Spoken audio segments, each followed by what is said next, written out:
With LinkedIn Premium All-in-One, you're 60% more likely to get replies from suggested prospects, so you can grow your small business. It cannot give you 60% more time in your day. It can help you sell, market, and hire all in one product. It cannot find more space for all the files on your desktop. And while it can't close all your open tabs, LinkedIn Premium All-in-One can give you all the tools to grow your small business in one tab. Try for free at linkedin.com/all-in-one. Hello again and welcome to part 2 of my conversation with Glen Williams, Chief Executive of cybersecurity company Cyberfort. For those who missed part 1, it's still online, but if you just want to crack on, here's a quick reminder of why you should be listening to him. He has a proven track record of scaling and exiting technology businesses, having previously led North and Demovo through successful transactions. With a background spanning senior roles at Dell, Computer Center, and Lenovo, he brings deep experience in enterprise technology, strategic partnerships, and M&A-led growth. He is known for building high-performing teams and positioning businesses for scale, value creation, and long-term success. Glen, welcome back. Good to see you again, Guy. It feels like it's been ages. Don't tell everybody that was only a minute ago. It's a trade secret. They'll never guess. Okay, some companies treat licenses and certifications as a finish line. That's a polite way of saying a tick box exercise, I suppose. Why is that dangerous? Well, you would have heard in the first episode I spoke about gas safety certificates as an example, but it's the same kind of principle again. You know, once you think you've got something, you've got an MOT. Let's think about an MOT for your car. You've just taken your car and you've got an MOT. Brilliant. That's great. That's the equivalent of also doing a pen test or penetration test that we talk about. So it's done at a point in time in the year and it's safe. All your tyres are fine. You get the tick box. They're all good. And you think, right, I'm trying to drive out of here and my car's absolutely fine. You've got your piece of paper that tells you it's fine. But that doesn't mean that in 2 weeks' time or 3 weeks' time or 6 weeks' time, there isn't an issue with your car that can have significant impact. That if you were to go and reset your MOT, again, you might fail at that time around. So the piece of paper is often only relevant for that moment in time that you're actually there. When you drive, be it a penetration test, be it some compliance work that you've done. It shows you've got the processes and procedures in place as a company. You've done the right things. But what it doesn't, it's not to protect you. An MOT certificate doesn't stop you having a crash. So I think that's the way to think about it, or somebody crashing into your car.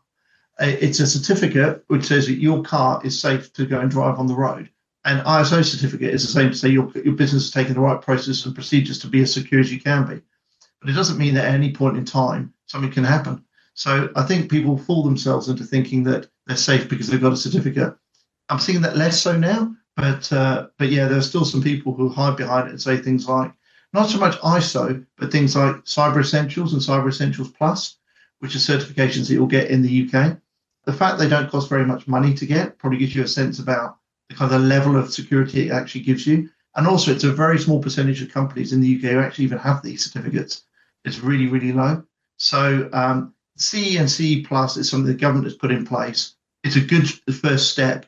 But as you said earlier, it's not a tick box exercise, but it's the most basic level of compliance you can get. And it doesn't keep you safe on an ongoing basis. I do appreciate the MOT comparison. I've actually had to replace 2 tyres on my car since the MOT 6 months ago. And I'm under no doubt that they were fine 6 months ago. They were just coming to the end of their lives. It's a snapshot. You're quite right. And it's the same with if someone does an audit on your system, it's a snapshot. When a breach happens at a licensed or accredited organization that's had one of these snapshots, is that a failure of leadership? Is it a failure of procedure? Where do the cracks start to appear? Why does the breach happen? Typically human failure. So somebody has done something they shouldn't have done. Often the process is in place, but maybe it's not known by somebody. Let me give you some examples. So people know, and I know, that if someone sends me something, I'm not just going to click on it.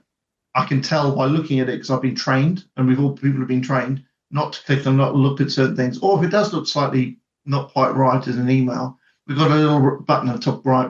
We can report a phishing alert. So if it looks like it's something that isn't quite right, we click on this button, and then our security desk will look at it and go, is this a phishing attack or not?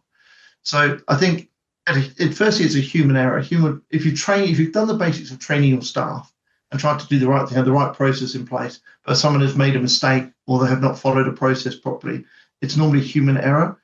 In some companies, it can be leadership. It can be people that it's a bit slapdash. Less so nowadays, because I think most leaders do take this quite seriously. I think the impact of some of the M&S, JLR, Co-op hacks and ransomware attacks in the last 12 months have meant that people do take this a lot more seriously at leadership levels. So it's very rare that it's a failure. It's not a failure in leadership.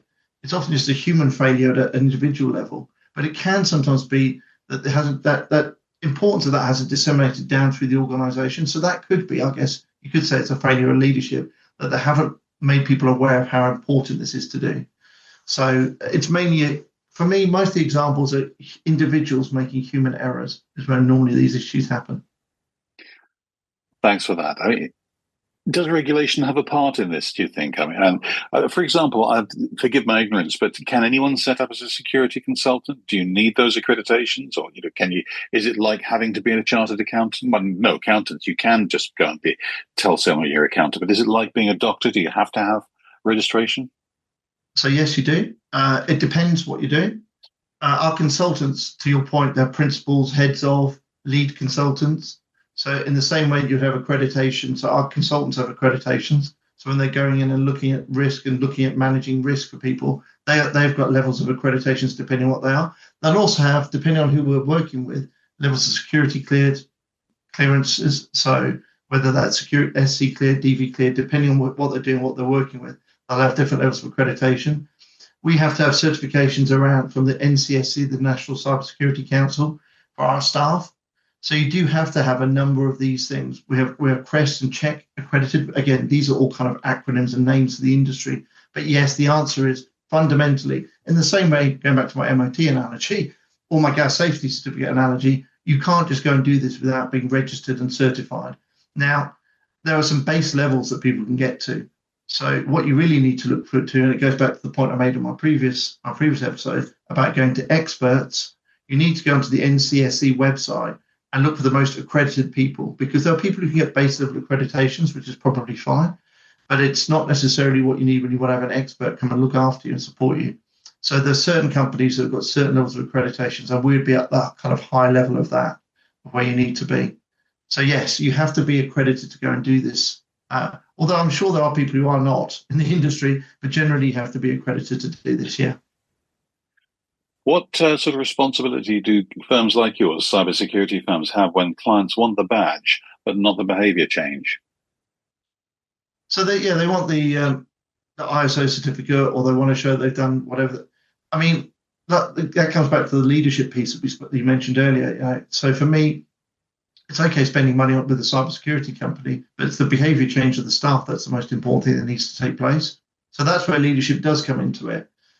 Even though it can be an individual error that someone's made, if it's culturally underpinned, i.e. if that's just what people do, if everyone leaves their laptops open at the desk, as an example, I mean, it's a silly example, without turning them off, if people do things like that, and that's culturally what everyone does. If another example would be tailgating. So when you're trying to get through a door, security door, if your culture in your company is that, no, we don't do that, we check, if someone hasn't got a badge, we ask them and say, look, sorry, you can't come in. If you've got a culture that says, oh, no, it's fine, I'm sorry, I forgot my badge, yeah, I'll let you in. If you don't take it seriously enough, and that culture kind of permeates in the company, then yes, you've got a problem. So you do have to, that comes down to leadership and making sure you have the right culture of taking it seriously. Typically, though, as I said earlier, most of these things come down to individual issues. So yeah, I think we can give people the badges, we can train them, we can tell them how important it is, but the leadership of the company, they're the leaders in that organization. They're the ones who need to drive that cultural change. We can't do that. It's interesting that you should mention tailgating. I know that's physical security rather than cyber security, but it's so difficult to inculcate that when you're actually talking to a company who maybe has multiple companies in the same building. I visit a lot of organizations as a media trainer, as you can imagine, and sometimes my camera guy turns up first, and that's fine. I'm never late. He added quickly, but Paul turns up first. I'll just say I'm with him, and the shared reception just waves us both through. And all I said was I'm with him. I didn't even mention his name. So, and it's a classic chain being as strong as its weakest link thing, isn't it? Exactly. And Guy, the other challenge we have is, we're polite. British people are polite. we see ourselves as being rude if we go, well, sorry, you need to show me your badge. That comes across as being aggressive or rude. We're just very polite as people, which means that, how often, I think any one of us could get into most buildings and just saying, oh, sorry, I forgot my badge. It's really rare that someone would say to you, well, no, you need to go and sign in or go and do something else. That still doesn't happen because people see it as being rude. So that's a cultural thing in our society, I think, which we do need to change that. We need to be more suspicious of things that happen. People who get emails and stuff, they just need to look at it and think, is that really would somebody really send me that? So I completely agree. A bit like the time when Annie Lennox tried to persuade me to come to one of their gigs because she wanted me to buy her a drink. If only I could just email her some money from somewhere. Exactly. That actually happened. I know it wasn't Annie Lennox, by the way, because I just do. I have reasons. The other thing that, of course, that happens is that companies have cybersecurity incidents. How can they talk about those without destroying trust in them? This comes back to cyber resilience and the Cyber Resilience Act that the government, I think they launched it later last year. It's coming out. It's sort of been modified slightly. But the Cyber Resilience and Cyber Resilience Act basically says something's going to happen to everybody at some point in time. Almost certainly most businesses will be hacked, or somebody will get in, or something will happen to nearly every single organization. That's just what's going to happen.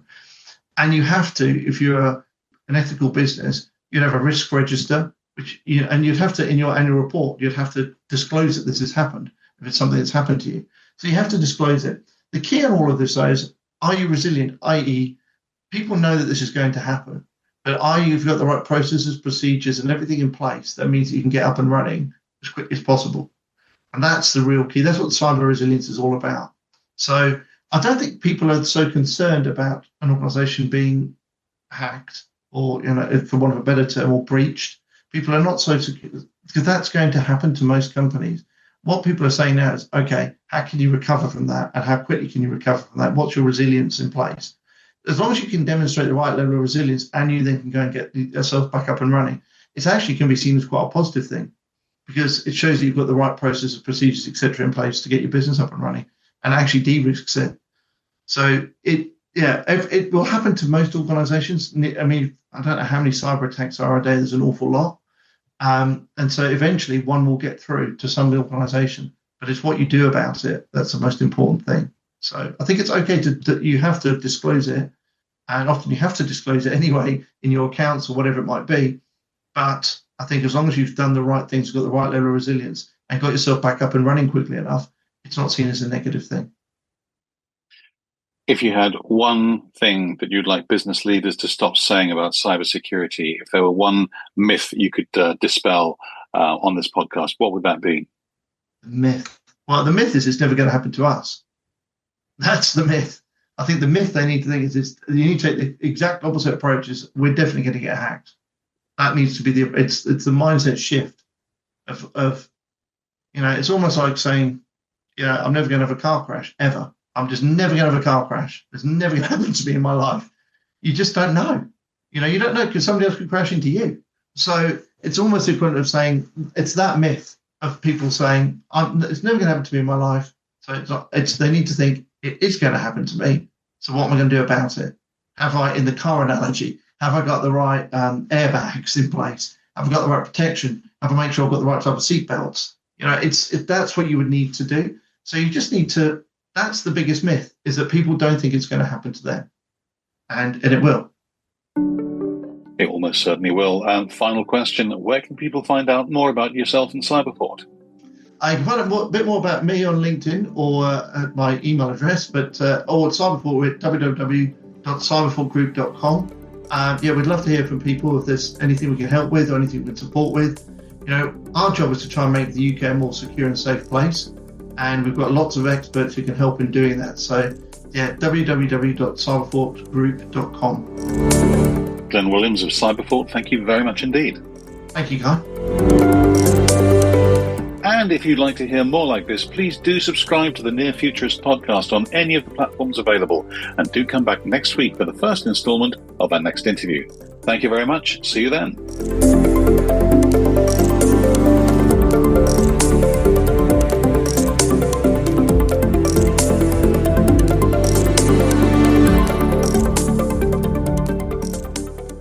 Marketing is hard, but I'll tell you a little secret. It doesn't have to be.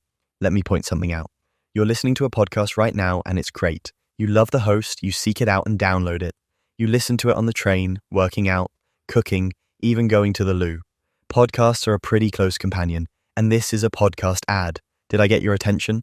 You can reach great listeners like yourself with podcast advertising from Libsyn Ads.